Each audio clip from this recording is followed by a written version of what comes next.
Penalty miss করে কাঁদলেন Ronaldo.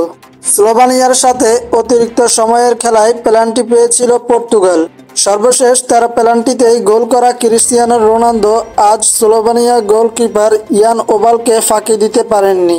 এমন গুরুত্বপূর্ণ সময়ে পেনাল্টি মিস করে নিজেই যেন বিশ্বাস করতে পারছিলেন না এই বিশ্বসেরা ফুটবলার। পেনাল্টি মিস করে দুহাত দিয়ে মুখ ঢেকে শিশুর মতো কেঁদেছেন রোনালদো। সতীর্থরা তখন তাকে সান্ত্বনা দেওয়ার চেষ্টা করেন।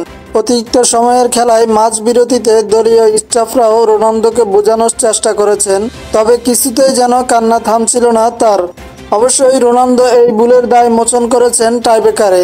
দলের হয়ে প্রথম শট নেন তিনি, এবার আর ভুল করেননি। বল জালে জড়িয়ে সঙ্গে সঙ্গে দর্শকদের কাছে দুহাত জোর করে ক্ষমাও চান তিনি। ম্যাচ শেষে রোনালদোর পাশে দাঁড়ালেন কোচ। পেনাল্টি কাজে লাগাতে না পারলেও টাইব্রেকারে প্রথম শট তাকে দিয়েই নেওয়াতে কোনো সংশয় ছিল না রবার্তো মার্তিনেসের মনে। তিনি বলেন, সে আমাদের জন্য উদাহরণ। এই আবেগের প্রকাশগুলো অসাধারণ। আমি মনে করি তার এসব পাত্তা দেওয়ার কোনো দরকার নেই এবং সে যেমন আছে সেজন্যই আমি তাকে ধন্যবাদ জানাই। কোচ আরও বলেন, আমার মনে হয় আমাদের অধিনায়ককে নিয়ে আমরা সবাই গর্বিত।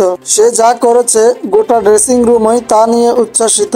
আমার মতে আমাদের সবাইকে দারুণ এক শিক্ষাও সে দিয়েছে যে প্রতিদিনকে প্রাণবন্ত করে তুলতে হবে এবং জীবনের প্রতিটা দিনকে শেষ দিন মনে করতে হবে।